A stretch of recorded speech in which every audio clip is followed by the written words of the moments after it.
Sanibonani guys and welcome back to my YouTube channel. It is your girl Ulungi aka Uluzipho. Bafethu bawukuthi umusha kwi-channel siyacela ukuthi usubscribe, ulike, ucommente, ushare, uclick notification bell so that uzoba owokuqala ukuthola ama-notifications whenever I post a new video. Bafethu sino-super thanks and ngisaku-super thanks cela ukubonga kakhulu kulama ladies awu-2 bafethu athintile lapha ku-super thanks afake into encane kwi-channel. Siyabonga kakhulu, ngiya-appreciate bafethu.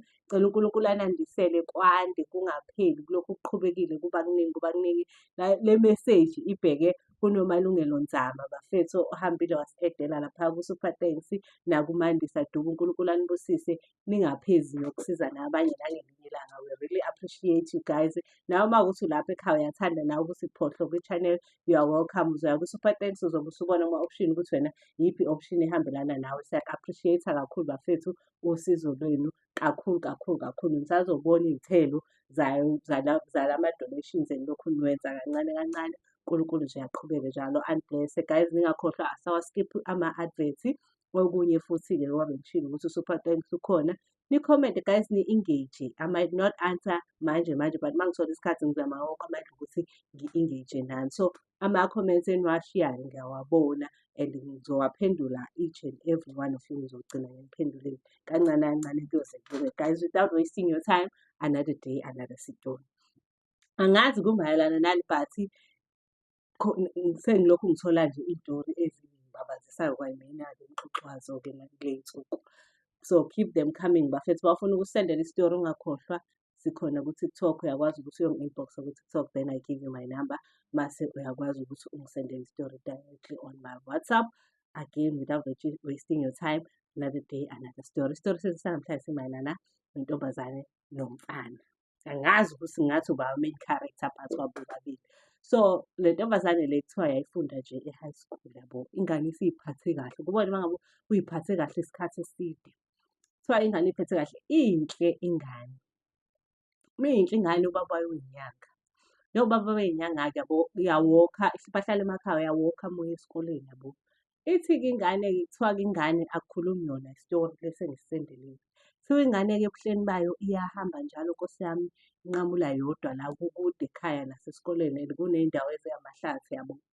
Kuthiwa hhayi ingane-ke ihlangane nalo guy. Mihlangana nalo guy ukhulile nje uyambona ukuthi akafundi akasebenzi, uwumahlalela nje ujika nendishi. Ayiphelezele-ke ehambe eyishela. Hhayi ingane-ke im-entertain phela cause nayo idinga umuntu ezohambisana naye yabo. Hhayi kuthiwa njalo nje umfana usehlale eyilinde ingane njalo yabo, bayixoxela yabo, igcine nje seyiseshiyelithana. Engqondweni kamfana inokuthi le ngane le iyamthanda but ayifuni ukumnqoma yabo. Anga-understand ukuthi why. Njalo nje seyilinda on one spot bahambe nayo yabo, imphelezele. Unentombi njalo mfana but intombi yakhe ihlala away from la wayehlala khona. So babekwi-long distance relationship. Kuthiwa hhayi webe interested kule ngane umfana njalo uyayiphelezela, ayiphathele ngisho ubhakha ngelinye ilanga, ayiwelise mase izofika ngakubo ahlukaneke nayo yabo.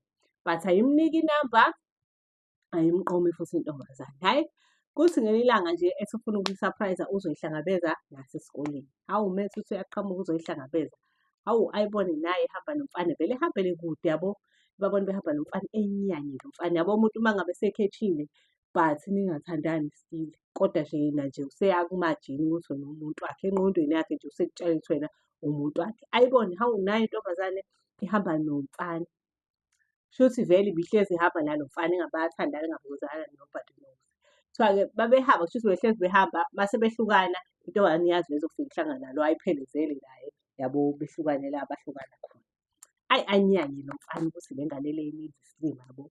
Avedane ngalelo langa engayi kwi-sports, ahambe aye endlini. Mehamba endlini nje im-stress-e le nto imfrage ukuthi le ngane yenza isilima kanti inendoda yayo yabo. Angazi noma mhlawumbe wababona behagana but khona lento awayibona eyamkhuba umoya. Enyanye ethi nje le ngane uzoyikhombisa ukuthi yena ufana nobani. Hhayi ahlale-ke ecabanga ukuthi yini angayihetha ngayo le ngane le yabo. Hhayi kuthiwa-ke the next day ihambe futhi intombazane as usual iyazi ukuthi izokuma. Kuthiwa mimbona nje iqala ijabule yabo ukuthi hawe ma uqhamukaphi izolo ngangakubona yabo. Phela yona kuyona i-just nje umasihambisane yabo, kungasasho incwadi yaka-First umasihambisane nje kuyona. Kanti uGayi ukhethile uGayi and uGayi ubaselekile ukuthi siyibone ihamba nalo mfana. Umfana vele ebasele kakhipha ummese athi wena ungenza isilima, ayithuke igama elingaka. Athi ungenza isilima mina ngumasihambisane wakho wena uhlezi ungenza isilima uyajola ngikubonile izolo ujola. Hhayi bo intombazane phela akunalo ilungelo lokujola ekugcineni mina awuyena umuntu wami. Wena umuntu nje engihambisana naye ongiphelezelayo. Nakhona ngikaze ngikucele ukuthi ungiphelezele. Yabo nje nayo isho with attitude yokuthi vele angithandani nawe yabo. Ethi umfana nyanya akhipha ummese athi namhlanje ngifuna ukukukhombisa mina ukuthi angisona isiphukuphuku esocabanga ukuthi ngiyiso. Hhayi ithi umfana ayishudulela ehlathini intombazane. Kuthiwa ayisize ngentombazane. Bethi uthi uyayisiza intombazane iyiva nje. Kuthiwa hawe ma, hhayi kuthiwa umfana aqhubeke nawe unyanyiwe u-angry akasenandaba nakhona nje yonke into ayenzayo uyenza buhlabha nje kuyabona ngathi uyayibhemula le ngane le. Eyi kuthiwa ingane ikhala inkosi yami eyivale umlomo. Hhayi kuthiwa aqede lapho umfana asuke ayihambele nengane ihambe-ke. Ihambe ingane umfana okay uyazi ukuthi eyangapha. Intongane ayimazi nokuthi owaphi, ayimazi ngisho negama lakhe. Yabo le nto yokuthi nje umuntu ongilindayo ibuye ilikhohlwe. Okay iyalazi igama but nakhona akulona igama eli-serious ukuthi hlampe uLungu wakwaMsomi yabo. Hlampe uthole ukuthi ngile gama lami lobutsotsi nje leli lokuthi nje uhambe ngumasihambisane vele. Uthi hhayi ayikumazi nokuthi wakabani isibongo ingane. Hhayi kuthiwa-ke ahambe umfana behamba afike kubo abaleke. Aye kwintombi yakhe le yangempela. Kuthiwa mebaleka ubalekela ukuthi usa-check isikhosti ukuthi hlampe khona indlela yokuthi intombazane hlampe izogcina itholile ukuthi owaphi yabo. Yonke leyo nto hlampe imlethele amaphoyisa nani nani. Hhayi kuthiwa abaleke kubo athi nje usayovakasha angasho ukuthi ubalekela ngaphi amakhosi. Uhlala noma wakhe kuphela. Hhayi kuthiwa nangempela umfana ebaleke-ke mebaleka umfana ayohlala nale ntombi yakhe. Kuthiwa mehlala nayo-ke le ntombi yakhe lena alale nayo-ke. Kade elala nale ngane. Hhayi kuthiwa ahlale nje naye alokhu yabo ngoba ekhona kulezo nsukwana nje babhizi bayikhipha bhizi vele ababonani njalo. Hhayi kuthiwa-ke uthi nje ngo-once-nyana uma wakhe okay uma wakhe akafoni akenzi lutho naye mefona uma wakhe akasho lutho hlampe uthi khona abantu kade bekufuna nani nani nani. Hhayi yabo ngithi hhayi shuthi ikhostile iphelile vele. Hhayi kuthiwa-ke umfana-ke elala nale ntombazane ngelanga lokugcina nje alala nayo ntombazane kuthiwa vele amelwe yinto yabo eyiqhuqhuva like laphaya endaweni kanjalo. Hhayi futhi angayinaki kuthiwa ayihambela yena ekhaya. Kubo-ke kubo impilo nje iqhubeke as usual akekho abantu abafikayo bazomfuna. Yabo nje akwenzakalanga lutho kushuthi nje ulale nengane yabantu nje kwaphela kanjalo engqondweni yakhe. Hhayi abuye-ke umfana ephila empilweni imali uyayihlalela vele ingane ayimazi nokuthi owaphi futhi uhlala kude nje. Uhlala ngasesikoleni but akaziwa ayimazi ingane akekho umuntu yabo oyaziyo omaziyo angazi ngayichaza kanjani le nto but into ekanjalo. Hhayi kuthiwa-ke umfana abuye-ke ayihlalele kuphela ukuthi nje angisayi ukobheka leya ngane because izongifaka egaheni yabo. Hhayi kuthiwa nangempela umfana ahlale-ke hhayi umfana mehleli intombi yakhe igule-ke manje. Igule intombi yakhe nje iphathwe yabo isifo samantombazane sangaphansi esingajwayelekile. Hhayi imfana intombazane seyazi ngine-stress ever since nje ufikile la ngalala nawe angikho right yabo. Ngiyagula and kuphuma izinto engayiqondi ngaphansi and nephunga nje engingalitholi kahle. Hhayi ethi umfana nami ngenkathi ngizokufonela ukuthi kanti yini lento oyenzayo wena uma ngabe kuwukuthi angikho mina ubani olala naye ngoba nami lokhu ngilale nawe ngiphunywe isilonda la engasiqondi. Hhayi intombazane ungazongibhedela mina ngiyingane nje ey'phethe kahle kabi anginaso nje isikhathi sezinto yabo. Lo mfana abe nokuthi as much as elalele naleya ngane but angeke ukuthi khona izifo ezingamfaka zona because ubonile ukuthi ingane ingakaze ithintwe yabo ingane ebusuku. Hhayi ingane kushuthi ifike yabika kubo. Hhayi kuthiwa-ke umfana-ke hhayi bo athi nje ngelinye ilanga kuhamba iy'nsuku yabo makuhamba iy'nsuku kuthiwa everyday after esemelwe lela qhuqhuva esebuye kubo. Melele nje uvele ephuphe elele nomuntu wesifazane. But ekulaleni kwakhe nalo muntu wesifazane ephuphe elele nale ngane sorry. Kuthiwa uvele ey'phuphe elele nale ngane bese eyathuka eyaphaphama. Mephaphama le nto ivele ephaphame ibuhlungu kakhulu kunakuqala yabo. Hhayi kodwa enganaki yabo kuthiwa njalo nje emelele uphupha le ngane. Futhi uphupha ebhizi ngaleliya langa nje exactly edlala leyo nto leyo yangaleliya langa leya wayenza enganeni. Hhayi kuthiwa nje futhi angayinaki yabo mevuka ekuseni engayinaki leyo nto. Kodwa la kulokhu kuqhubeka kuba kukhulu la kuye kuyakhohlakala kuphuma ukuvu yabo. Akamxoxeli umawakhe lutho. Hhayi kuthiwa into ibe-serious ikhule into yakhe-ke manje. Hhayi uma ikhula nangale ntombazane iyagula le ntombazane le alala naye owumuntu wakhe. igula intombazane yabo eyi nalo mfana lo agule aze aphindele khona intombazane ayoyigiva ayitshele wena uzongichazela ukuthi yini lento le because intombazane nami uzongichazela cause nami ngiyagowa ngoba ungibona nje elingile kadokotela kuthiwa lento le abaziboni ukuthi yini into nje bayaqala ukuyibona. Hhayi bo, yabo kuthiwa into esabusayo iphuma ngisho yabona nobovu. Hhayi kuthiwa-ke lapho basa-right nje usakwazi nomfana ukuhamba kahle yabo, but nje ibuhlungu kuthiwa meyochama wayekhala ngenciphisi. Hhayi lento day by day it's growing and it's getting worse and worse kuye nangale ntombazane yami. Hhayi kuthiwa-ke le nkosi yami intombazane yilo muntu oyithandayo ukuyinakekela yabo. Iqhubeke-ke ihambe iye ngisho esibhedlela izilaliswe esibhedlela intobazane. Umfana lutho uyibambile nje uyayiqinisa nangu wakho uyazama ukumfihlela. Hhayi kuthiwa umfana ekugcineni eze emtshela umakhe manginenkinga. Athi umakhe yini yamtshela sekuthiwa umakhe akhale ababaze athwale izandla ekhala ukuthi hayibo nkani yami yilumbu phela leli likuphethe. Hhayi ngathi umakhe obani abantu oy'bandakanya nabo. Kushuthi khona umuntu ongalungile kubantu oy'bandakanya nabo. Hhayi athi umfana nje mina nginomuntu oyedwa. Esho lo umuntu wakhe vele lo. Hhayi uma wakhona afonele cause naye uyamazi amtshele ukuthi yazi ayisizi lento oyenzayo ukhuluma iqiniso ingane yami isizakala. Hhayi bo isho intombazane ukuthi nami uma nginenkinga ngiyagowa la and mina akekho omunye umuntu engike ngiy'bandakanye naye. Yileyo ngane yakho kuphela ngiyayilinda ihambe ize ibuye. Hhayi umakhe nalo futhi abuye eze kulo ethi ngeke ingane ikhuluma iqiniso ithi ingane angazi lutho. Hhayi ayithathe ingane indodana yakhe lokuhamba eyise esibhedlela. Meyise esibhedlela nakhona beyibabaza ibhadi kuthiwa asikaze siyibone nje ingaphezu kwethu. Mhlampe kungamele ayohlinzwa or something. Hhayi athi umakhe ngeke kunokuthi ehlinzwe ngicabanga uqale ngimtholele usizo olu-traditional cause lento ngathi it's more than just lento esicabanga ukuthi yiyo yabo. Hhayi kuthiwa-ke umakhe ehambe naye-ke beyobona-ke ukuthi hayi bo kwenzakalani.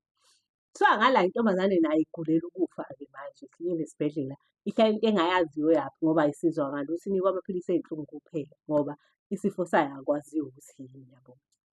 Hhayi kuthiwa nangempela-ke umama-ke womfana-ke ahambe nomfana. Kuthiwa uma behamba umama womfana nomfana befike-ke uma befika enyangeni kuthiwa nje inyanga ithi nje wena walala nengane emsulwa.